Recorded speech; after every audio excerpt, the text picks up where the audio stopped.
Today we're going to start learning about the earliest Americans.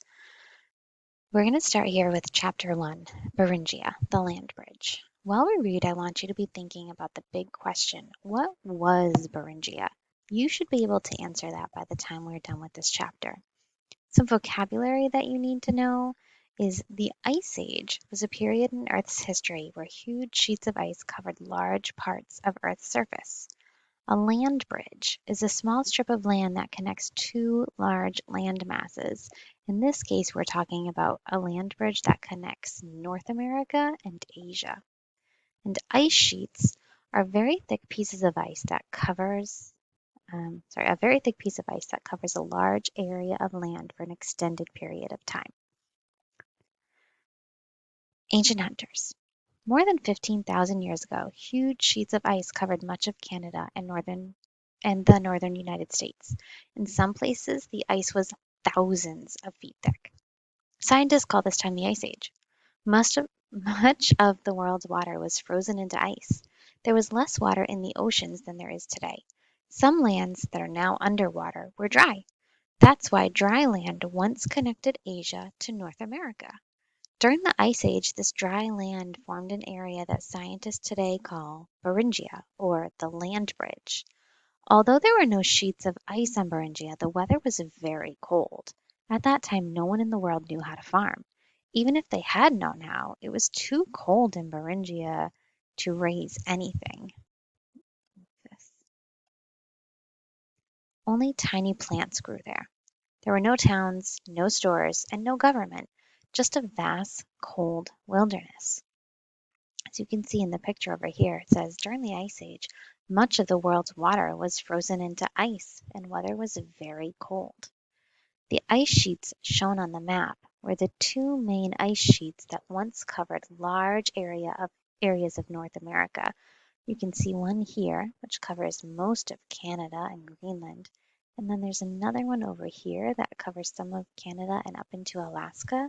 And this pink area is that land bridge, or a Beringia, connecting North America to Asia. So, how did people in Beringia live? They had to look for plants and animals to eat. Small groups of just a few families, perhaps 25 to 50 people, helped each other as they moved around in search of food. People who lived this way are called hunter-gatherers.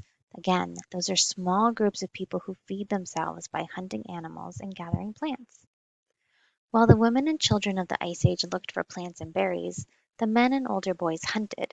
They tracked herds of mammoths and musk ox back and forth between Beringia. An Ice Age boy. Imagine that you were an Ice Age boy in Beringia. You're hunting with family members, including your older brother, Tavalak. He learned hunting skills from your father and grandfather. Now he will teach you those skills. Beringia is your home, but there are no maps, so you don't know that when you follow the animals towards where the sun rises, you're moving closer to a new continent, what we now call North America. Searching for signs of a herd of mammoths, your group divides into smaller groups of hunters. In the distance, you can sometimes see the other men also looking closely at the ground. You and Tavalak walk together, carefully looking for signs of the herd. As Tavalak crouches low on the half-frozen ground, you look back at the path you have traveled. The land rises up.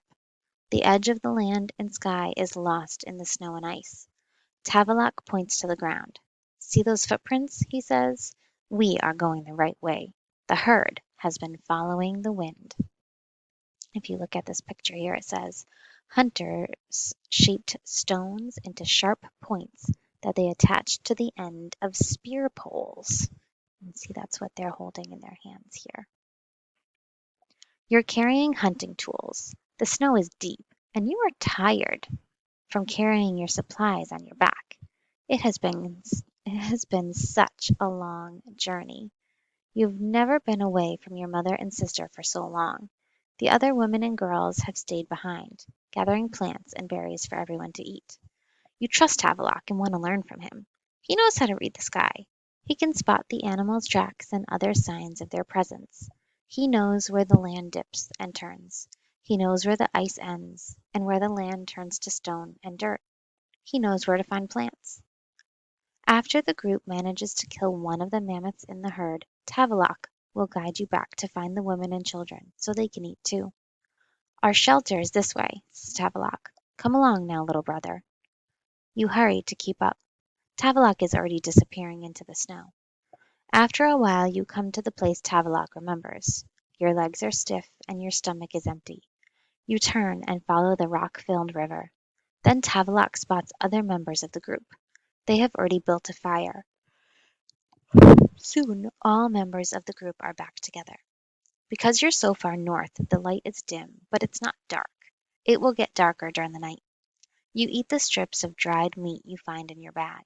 In the quiet glow of the fire, Tavilock shapes new spear points from stone. You imitate what he's doing. How far must we go until we reach the herd? You ask. In this picture here, you can see the hunters made camp before continuing with the hunt. Tavilock shakes his head. How quickly does the mammoth herd move? I do not know. We will go toward the black clouds that cover the open land, he explains. We will follow the tracks of the herd. I expect that after we sleep 2 or 3 more times, you will see the place where the rocks meet the sky. How far will the herd go? You ask. It will travel to where the small plants and moss grow thick. We will not be far behind. And then will we be where the wind stops? You ask. I do not think we will ever go that far, little brother. Tavilock laughs. In this picture here, you can see early hunters followed the herd's tracks in the snow. Typically, they killed one herd member. For a band of 25 to 50 hunter-gatherers, one mammoth provided a lot of food.